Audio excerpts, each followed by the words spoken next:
When it comes to living life, there's a lot to overthink, but I don't ever have to overthink my water. I've been drinking Smart Water for years and truly love its pure, crisp taste. It's vapor distilled through a process inspired by clouds. I love chic branding, and Smart Water's sleek bottle shape makes it the perfect accessory for any day bag, workout tote, or backpack. Smart Water is the smart way to hydrate no matter what you have going on in your life. Life is full of choices. Smart Water is a simple one. Visit drinksmartwater.com to learn more. Hear that? Yeah, that's the sound of you relaxing, because now you're managing diabetes with the Freestyle Libre 3 system. You get to know your glucose levels and where it's headed. Manage your diabetes with more confidence with the Freestyle Libre 3 system. Ready to learn more about the #1 prescribed CGM in the U.S.? Visit freestylelibre.us to learn more. Based on retail sales data for patients' last filled prescription by manufacturer. Refer to the FLAIR NL4 study published in BMJ Open Diabetes Research and Care 2019. Safety info found at freestylelibre.us. I'm Carissa Thompson from Calm Down with Aaron and Carissa. Aaron, you know I love me an Airbnb. One time, in fact, I rented a house right on the beach because I had looked at hotel rates for the hotel right on the beach, and it was astronomical. I got the whole house for the weekend to celebrate my birthday. It was amazing. Chris and my family these days, we are traveling deep. We've got the baby, we've got the dogs, we've got the nanny. We need the space, and that's what Airbnb provides. More rooms, actually a kitchen, bathrooms. It has us covered. It just makes more sense for our life right now in traveling. It's so good. And what else I love, Aaron, about it, they've got this thing called Guest Favorites feature. It's a collection of some of Airbnb's most loved homes based on reviews and reliability. So they take the guesswork out of it, just making it so simple to decide, oh, that's a perfect Airbnb. It's reliable. It's a great review, great location. So check out the places that other people have loved now on Airbnb, especially the Guest Favorites. Woo-woo! Welcome back to Currently with Curator, where I share my latest style obsessions, all of which you can access through my shopping community, Curator. The biggest news is that we're hosting a major fall warehouse sale. So while we make room for a ton of new products, you get to save 30% on so many of my favorite things. Some of my personal picks include the softest sweaters by Paris Chalet, luxurious everyday jewelry by Jennifer Miller. I'm wearing her earrings right now. And skincare products by the best in the business, Nurse Jamie. I know these products are going to sell out so fast, so don't wait. Head to Curator.com. That's CURATEUR.com to access the fall warehouse sale and use code WAREHOUSE30 through October 31st to get your hands on some of my must-haves for an extra 30% off.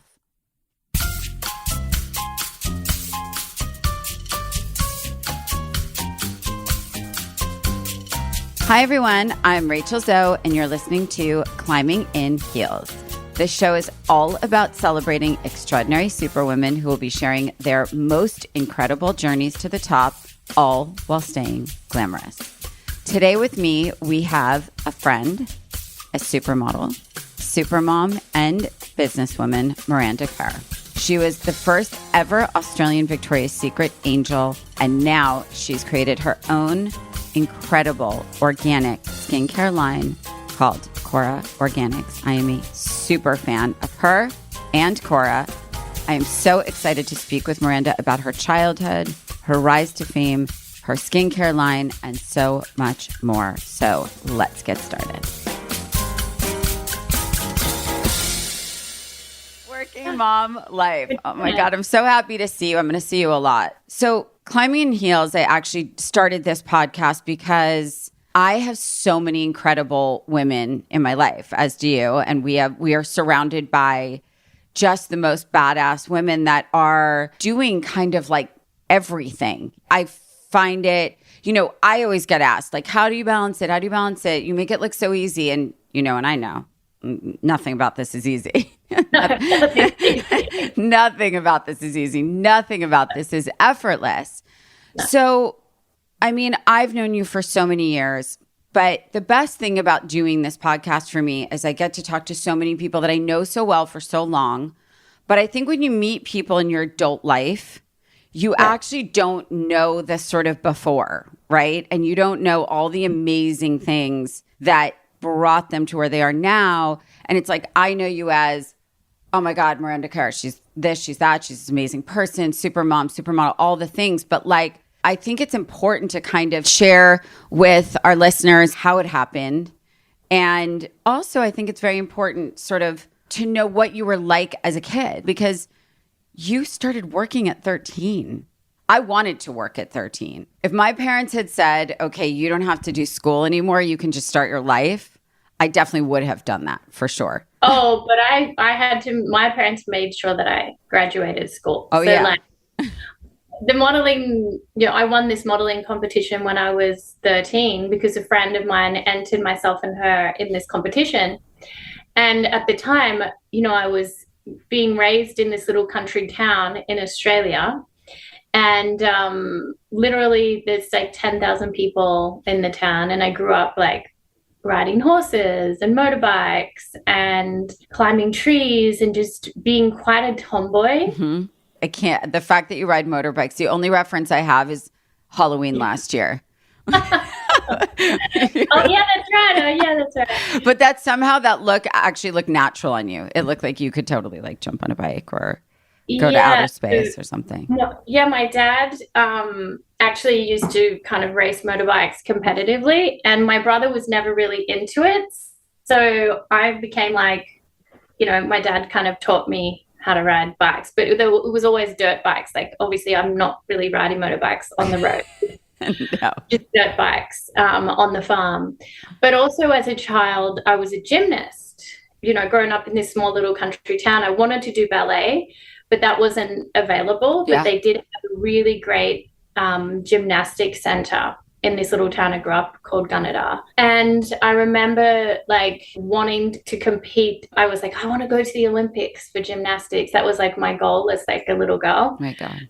And I used to just absolutely love it. But what happened is, as I was growing and becoming longer, it was harder to do the flips. So like pop, pop, pop, like that when I guess I must have been 6 when I started gymnastics. I can't remember what age I was, but I was state champion at one point, and I just absolutely loved it. Doing gymnastics. I can see you doing this. And were your parents like dedicated to it? Did they take you out? Like they were so into it? I mean, my mom and dad, they actually worked a lot. Like they had me when my mom was maybe 18 when she gave birth to me. I don't know. I mean, she was young. But she's still with my dad now. Young. So my grandparents pretty much raised me like, because my parents were working really hard. They started their own business. That's kind of where I got my work. I was going to say, yeah. Okay. And then I learned so much from my grandma about being a mother and nurturing and cooking. And so it's like really interesting balance that I have from my parents that was so focused on business and succeeding, and then having my grandmother who was purely just devoted to kind of like mothering and nurturing, and it was really nice. And I feel so grateful for my childhood. And I grew up in the country town, but what I had as well was the support system of my aunts and uncles and cousins. So great. And so having that kind of family, and everyone would get together at my grandma's house like every day. So it was my cousins and I kind of just growing up with each other, and we didn't grow up with very much money. Like my parents bought the cheapest house in one of the smallest towns in Australia, but they bought this house and then they renovated it. And even like as children, we watched them working on it and like making it beautiful and making it homey. And it taught me a lot, I think, about the importance of like work ethic and saving your money and family. Yeah, for sure. Family being everything. And it is amazing because I think, whenever I meet women that have young mothers that had their children very young, I think, well, first of all, very often the grandparents are very, very involved, because it's like, think about it. I mean, when I think about myself at 17 or 18. Yeah. Can you imagine? No. Wow. And I have some friends. I mean, we have some friends that have had a child at 17 or 18 and then had another one at like 35 or 39 or 40. I have so many questions about that. Like, how is it the second time, are you a better mother now, or is it different, and how do you approach it? And I don't know, but I do think that that really shapes you, as you said, sort of how you go about your life. So you clearly had a work ethic. You clearly had like the values and I'm sure a desire for a family your whole life. Also, on top of that, my mum would always say this thing to me. And she said, if you're going to do something, do it properly or don't do it at all. So like give it your 100% or don't bother doing it. Yeah. And that's what I do with everything, whether I'm washing the dishes, creating a product for KORA, whether I was doing a photo shoot, whether I'm, changing a diaper. I'm like, well, going to give it my all or I'm not going to bother. No, 100%. And I couldn't agree more. And but I do think that's a very common thread with the amazing women that I speak to on this podcast, because I don't think you can be as successful as you are in so many things if you just kind of start, stop, because it's a lack of follow through. And actually for me, that's been a huge sort of peeve of mine with either guys I dated before Roger or even honestly friends that just would like start at something and stop, and then dream about the next thing, start it, no, I'm bored, next, right? And, and I say it to my kids, the same exact thing that your mom said is like, I will never be upset if you're trying your best. It's not about the grade you get, but just do it 100%, right? So, okay, so you go off, you win this modeling competition, right? At 13. I can't even imagine because you still look 13. I'm sure you hear that all the time though. You have such a baby face, which is one of your many gifts, but I think we can thank your parents for that one. We can thank my dad for my round face. Yes, and it's the best. And I think the thing about you that I've always been so impressed by is that there's just so much to you. Like, I feel like you just peel back the layers of Miranda. And it's just like, yes, she's this beautiful, but like there's so much there and you're doing so many things. And I think for me, I want to understand your life as a model a little bit, because you obviously still do it to some extent, but you went so beyond that.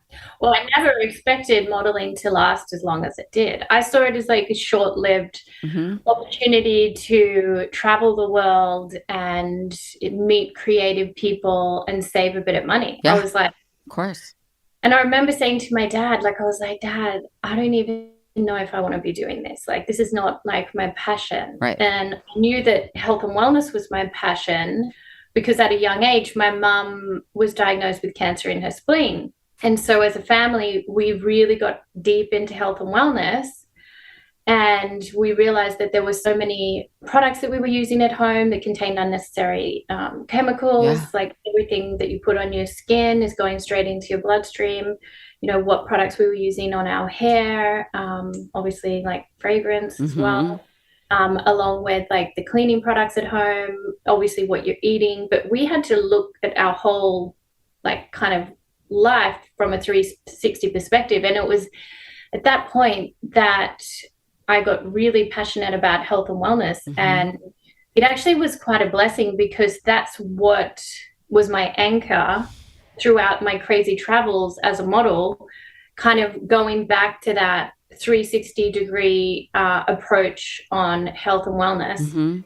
And that's why, like, even after I finished school, before I started modeling full time, because, as I said, they found me when I was 13, but I would only ever work on school holidays. I never let it interfere with school. Right. But then after finishing school, I wanted to obviously travel, but then study at the same time. So I studied this course in Australia via correspondence on nutrition and health psychology, which was great. And then I was, traveling and whatnot. And then I found another course because I'm so interested in, and I think I'll be doing this until the day I die. Yeah.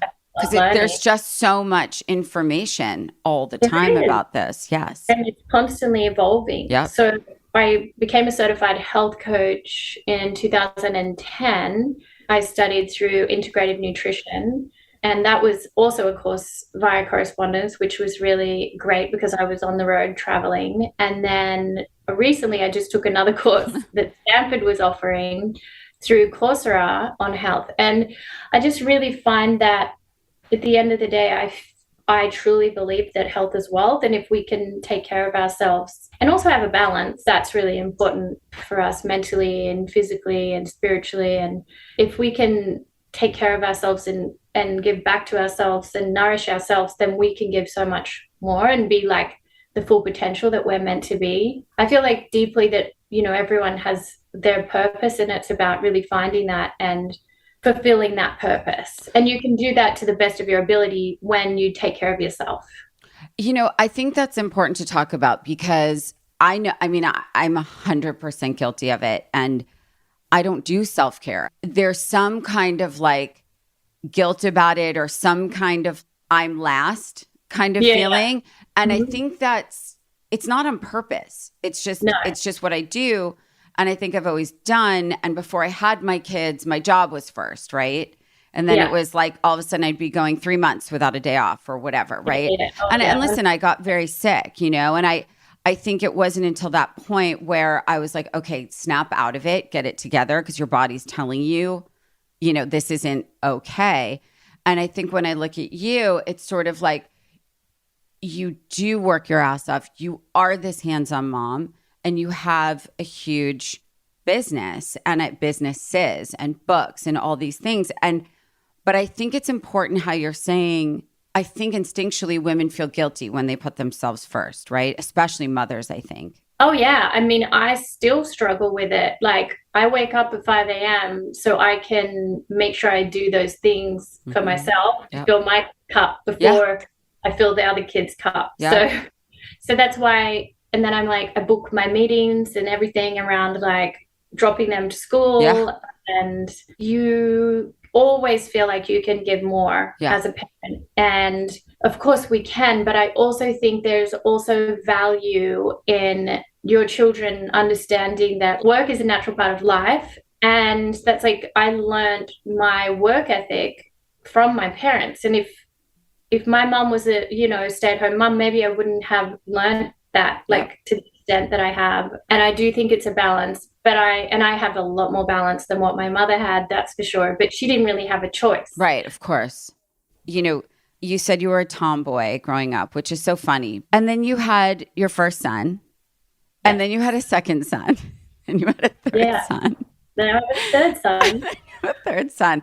And, you know, people, I think, always assumed that I would have girls. Obviously, there is no assumption, or that I would want girls. And of course I did. And now I just have such an ongoing love affair with my boys as you do. But I think you kind of always knew that you'd have boys, or felt that you would have boys, or wanted to have boys.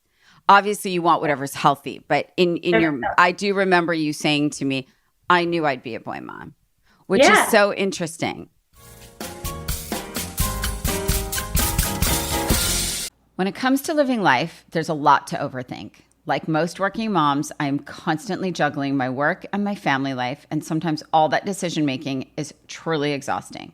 But at least I don't ever have to overthink my water. I've been drinking Smart Water for many, many years and truly love its pure, crisp taste. It's vapor distilled through a process inspired by clouds and has added electrolytes for taste. The first thing I do when I wake up in the morning, every morning, is head down to my kitchen to drink water. Hydrating with Smart Water is my favorite way to start the day, and making that simple choice is such a refreshing change of pace from the whirlwind of my life. Starting my day by focusing on myself and my health is so important to me. I'm always a lover of chic branding and packaging, and Smart Water's sleek bottle shape makes it the perfect accessory for any day bag, workout tote, or backpack. I absolutely love how the rounded bottle fits perfectly into my kids' side pockets for school or camp. Smart Water even looks chic displayed on any counter or vanity in my house. As most moms know, it can be tricky to get kids to drink enough water, but my boys absolutely love the taste of Smart Water, and the sports cup is great for their very, very active days. Smart Water is the smart way to hydrate no matter what you have going on in your life. Life is full of choices. Smart Water is a simple one. Visit drinksmartwater.com to learn more. My dad works in B2B marketing, but I never really knew what that meant. Then one day my dad came by my school for career day and told everyone in my class he was a big MQL man. Then he just kept saying things like, the more MQLs, the better, over and over. My friends still laugh at me to this day. I think it means marketing qualified lead. One thing's for sure. I'll be known as the MQL man's kid for the rest of my days. Why couldn't you just be a fireman or a lawyer? Why? You ruined my life, Dad.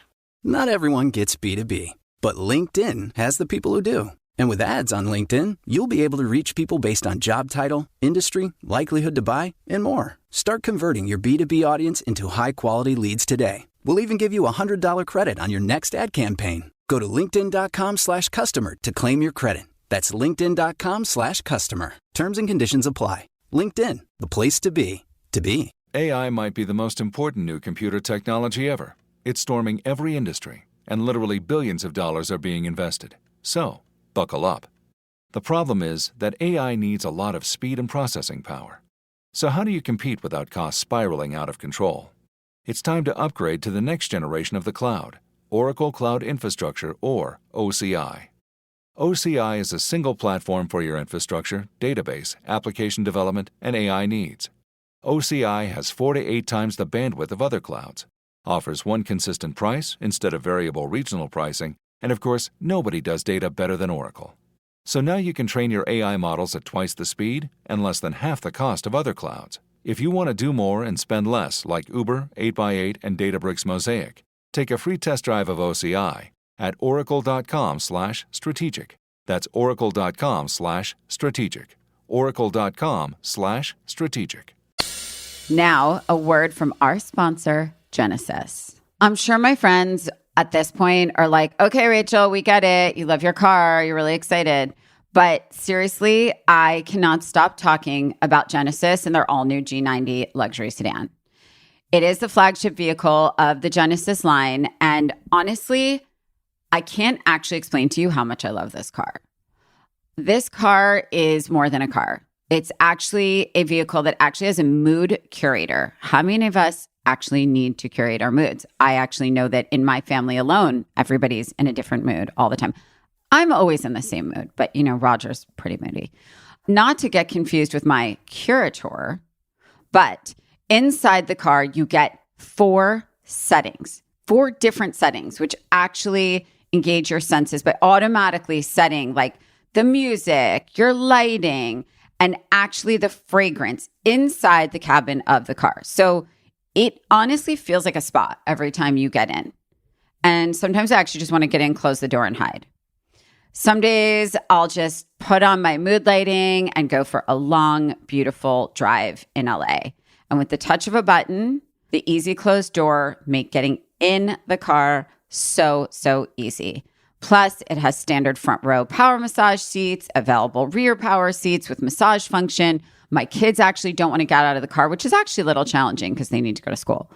The Genesis G90 is for those who are making their mark on the world and want to enjoy the most luxurious amenities while they do it. Check out genesis.com for more information on the all-new Genesis G90.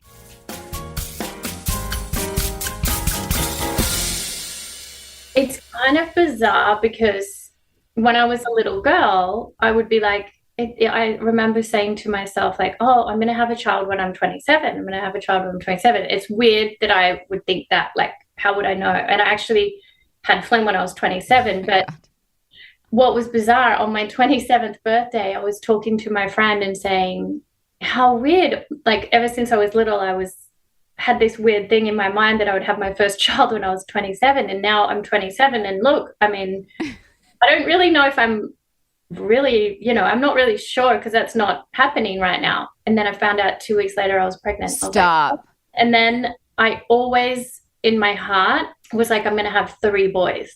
Like, that's what I knew. Like, I just had intuitively felt that. That's crazy. And I have 3 boys. That is the craziest. But I mean, I wouldn't mind if it was a boy or a girl. No, of course. You just knew that. You would love them all the same. And just having healthy children is such a blessing. But it's just wild that I had this feeling since I was little that I would have 3 boys and that my first child would be when I was 27. So here we are. It's insane. And I think simultaneously around the same time that you had your first child, is that when you launched KORA?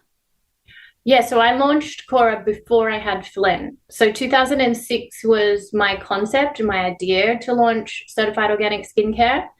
I was having a conversation with a friend of mine and just saying, like, we've cleaned up everything that we're eating organic. Yeah. We cleaned up the products at home, like as I Yeah. was talking about with my mum being sick.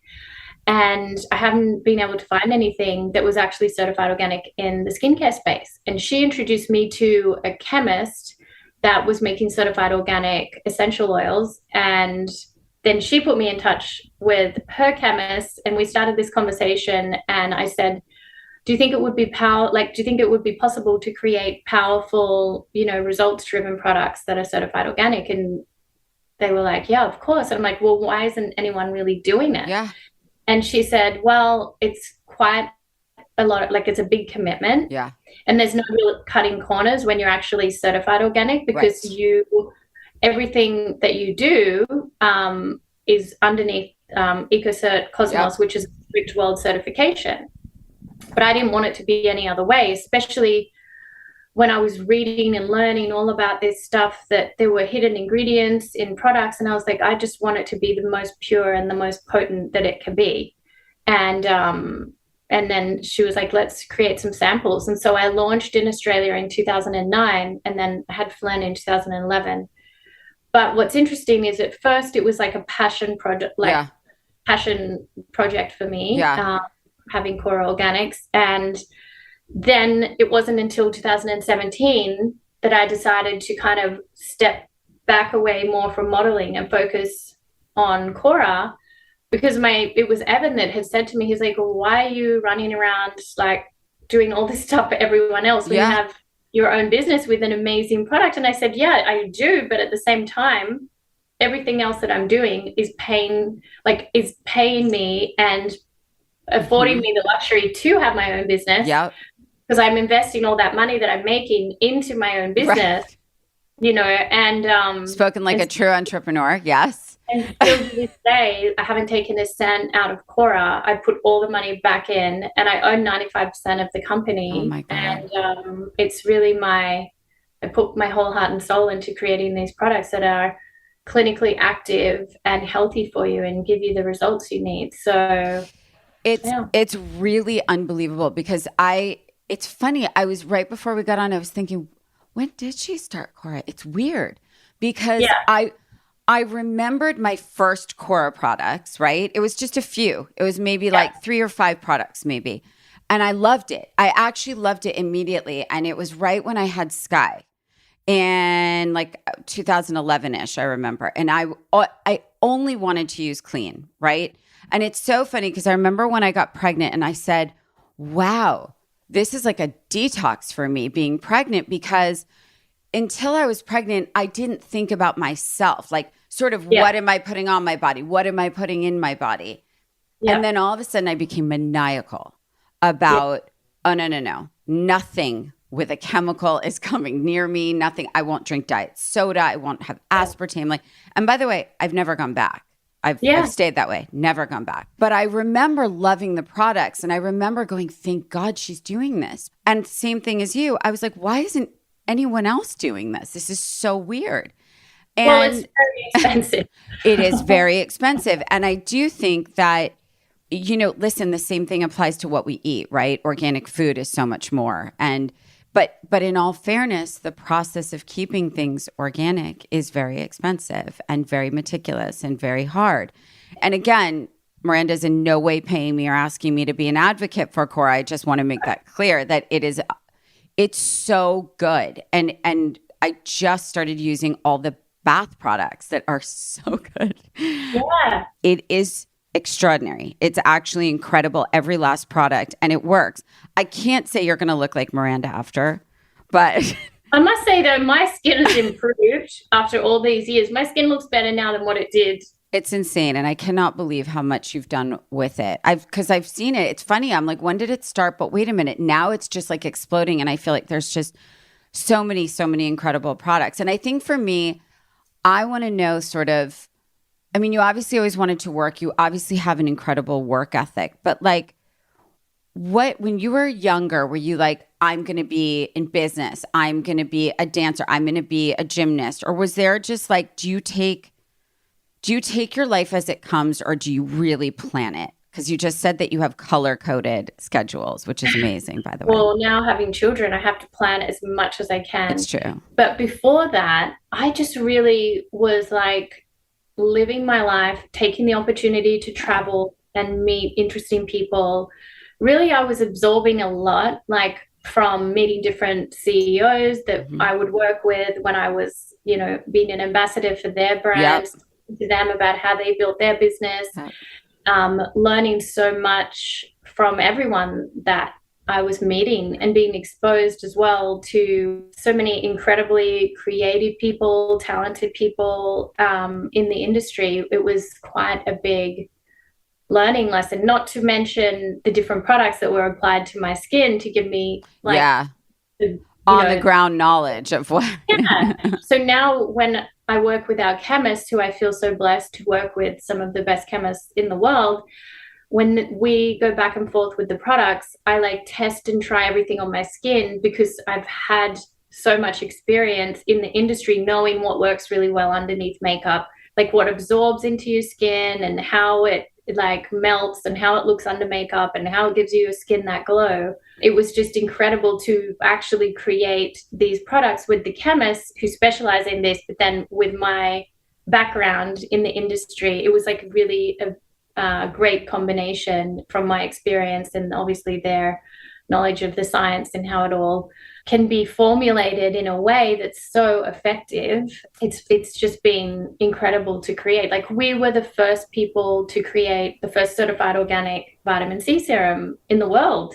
The thing about being a pioneer in anything, having lived a bit of life and work, a lot of times people go, oh, you were the first this, or you were the first that. And I'm like, right. Yeah. But sometimes you don't even realize. You don't. And I think there's also like pros and cons to being the first in anything, right? Like, you're the, what's the word? You're like the test, right? So, you know the ups and downs firsthand, and they happen to you first. And I think being an entrepreneur, I think definitely a common thread in speaking to some amazing entrepreneurs is, the highs are high and the lows are low, and they're scary, right?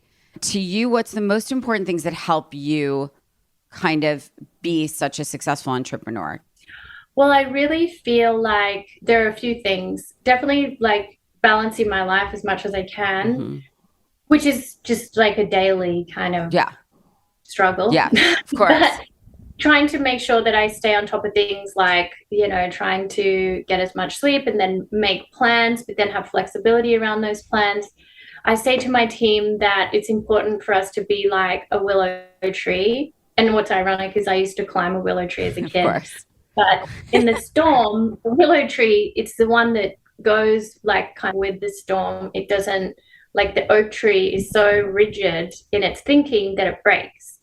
So it's really important to have flexibility. I've found flexibility in the mind, flexibility in my spine.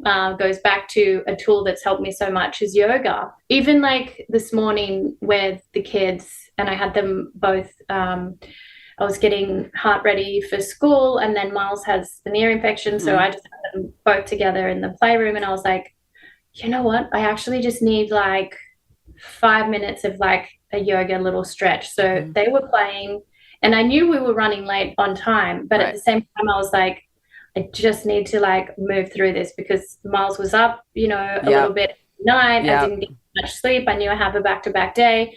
So I just put it on, and then after I did a few, like, I've got this little app on my phone, which sometimes can help me, because that way you switch off the mind, because I can do it with my eyes closed, but it's like without being guided. But having this app helps me kind of, so I can really switch off and just follow the app. And I did that for like 5 minutes, and the music was playing, and then I was like, okay, now we're good, let's go. Really?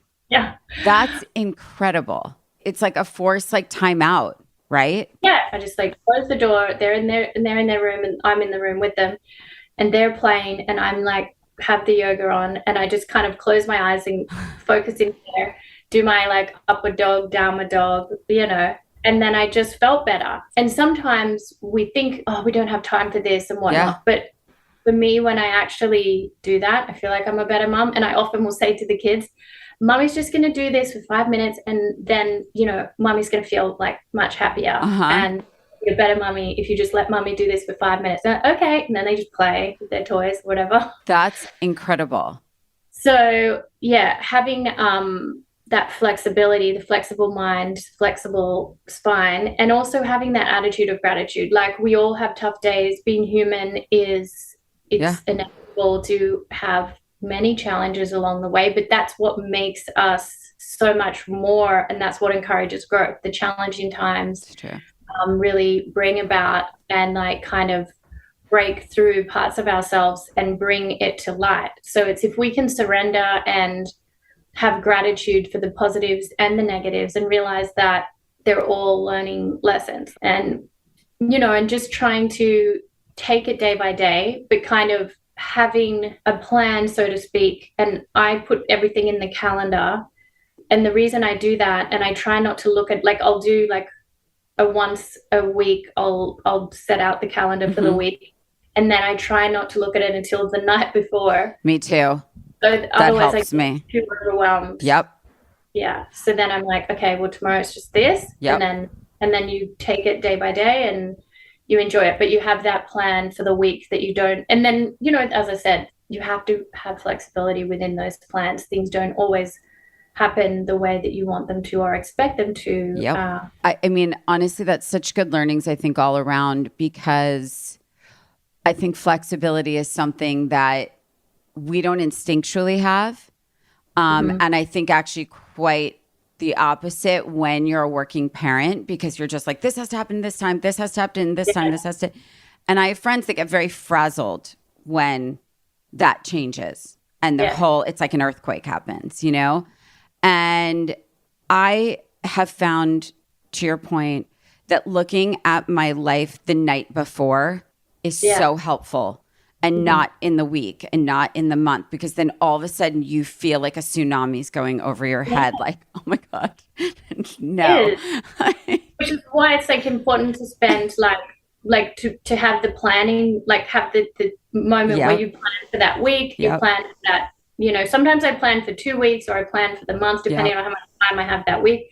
But then within that, you don't have to look at it. Once you've planned it out, you don't have to look at it again until the night before. So then you feel like, okay, just like one step at a time. Okay. So have you ever had a moment where you just were like, I'm done? Like, I quit?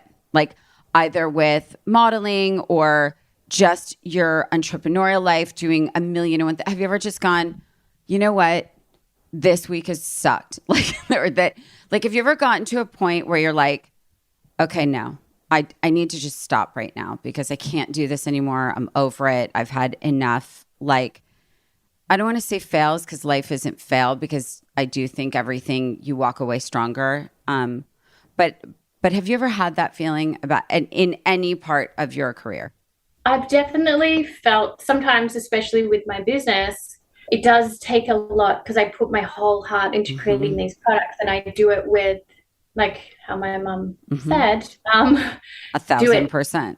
Give it your all or don't bother doing it. So I'm like, sometimes I feel pulled because I want to give it my all, but I really want to, because of my childhood, I want to make sure that I'm there for my children, because I know how important that is to, to be there for them. And so there's definitely been moments where I'm like, what am I doing this for? I should just sell my company. I just want to be a mom. And like, I'll get teary thinking about it. Same. But like, so I'm like, often I'm like, and I'll say to my husband, I'm like, I should just sell KORA. What am I doing this for? He's like, honey, listen, like, the kids are at school now. So like there's a little more time, you're not like breastfeeding anymore. So like, that's one thing. And at the same time, it is important that they see that we, both my husband and I, are following our passions. We both have our own companies.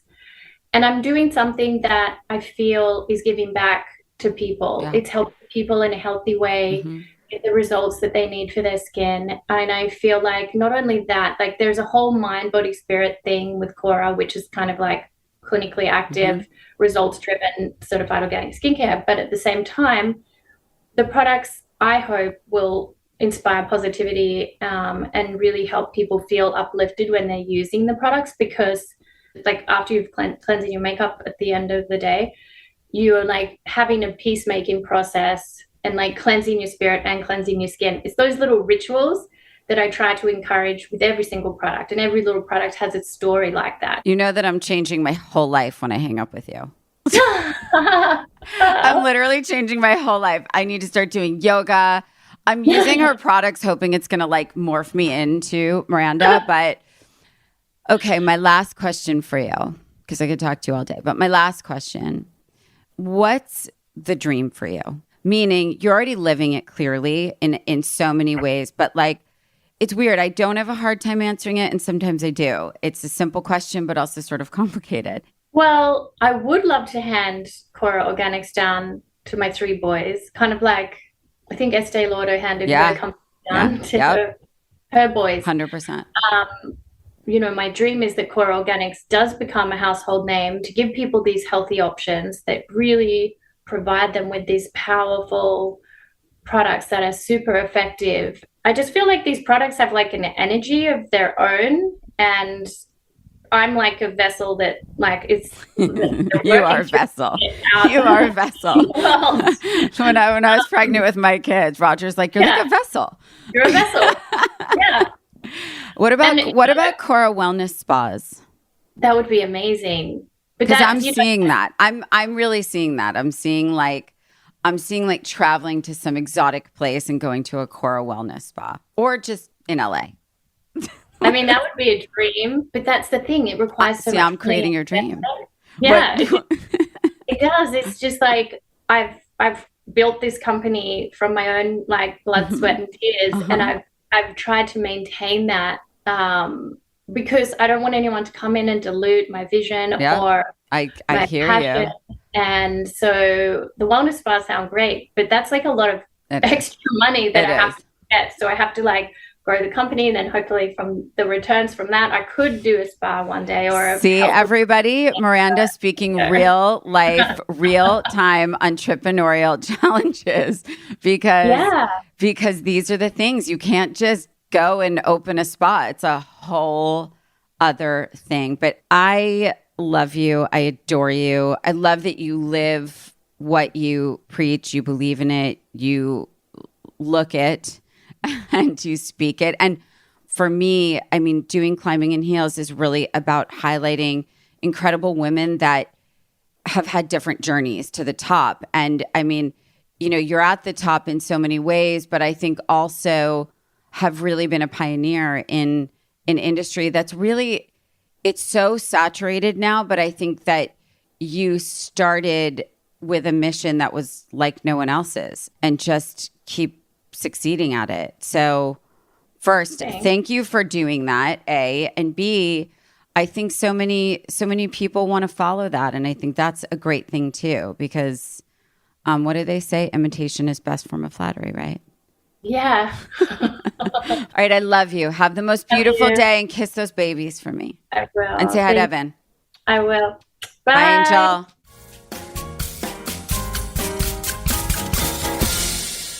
Okay, guys, it's that time of the week where I answer your Ask Rachel questions. Okay, so this week, very funny question, actually. These questions are really, really funny. Would you ever cut or color your hair to change up your look?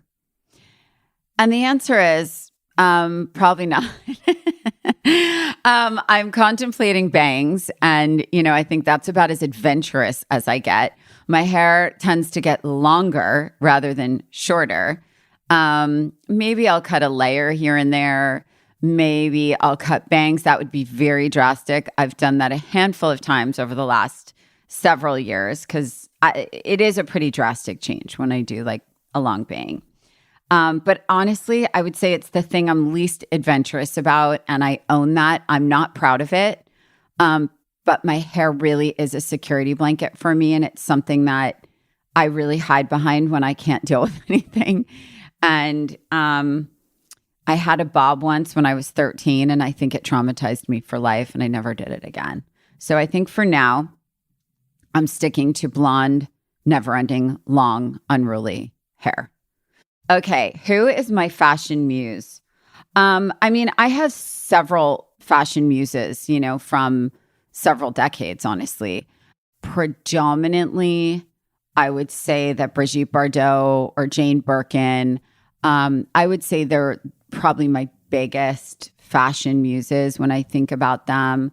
I just, that's who I imagine in my mind, like Brigitte Bardot in caftans, frolicking in the south of France. That's kind of my summer vibe.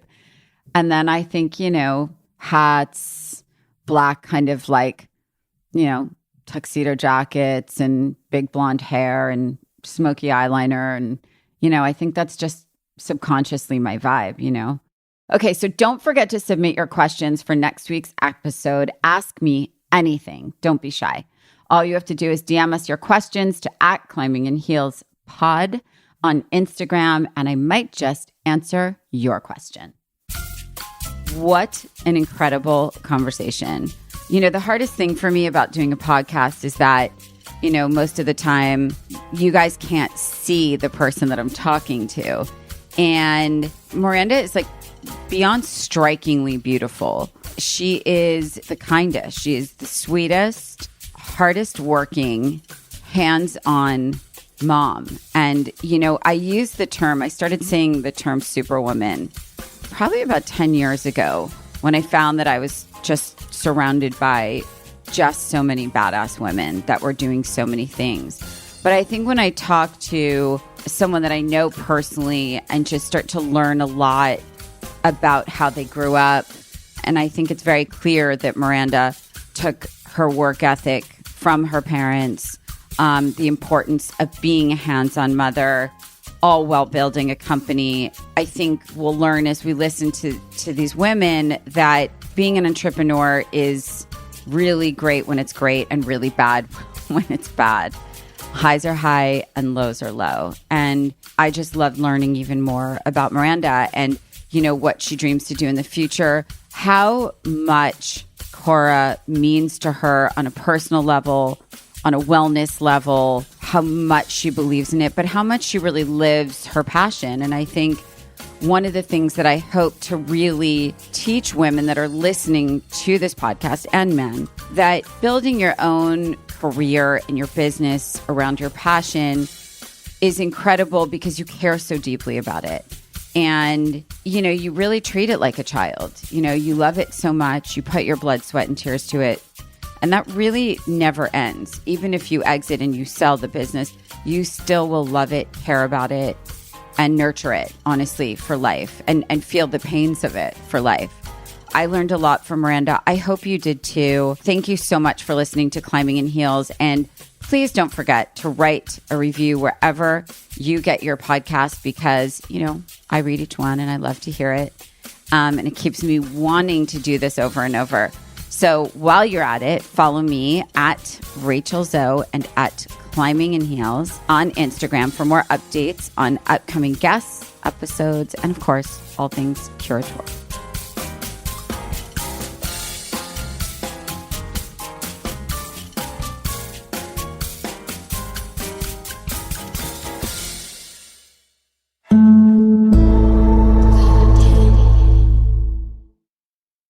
You know that feeling when you walk into your home, take a deep breath, and feel new? Well, that's what it's like to use Clorox Scentiva. Because Clorox Scentiva smells like coconut, cleans like Clorox, and feels like energy. It'll elevate any cleaning routine to not just clean, but also make every room smell like a tropical coconut getaway. Discover how Clorox Scentiva's powerful clean and refreshing scents can transform your space. Get yours in coconut or other fabulous scents at a nearby retail store. Take your business further with the smart and flexible American Express Business Gold Card. It's packed with benefits to help unlock more value from your business purchases. That's the powerful backing of American Express. Learn more at americanexpress.com/businessgoldcard. Judy was boring. Hello. Then Judy discovered ChumbaCasino.com. It's my little escape. Now Judy's the life of the party. Oh, baby, mama's bringing home the bacon. Whoa, take it easy, Judy. The Chumba life is for everybody. So go to ChumbaCasino.com and play over 100 casino-style games. Join today and play for free for your chance to redeem some serious prizes. ChumbaCasino.com. No purchase necessary. Void where prohibited by law. 18 plus terms and conditions apply. See website for details.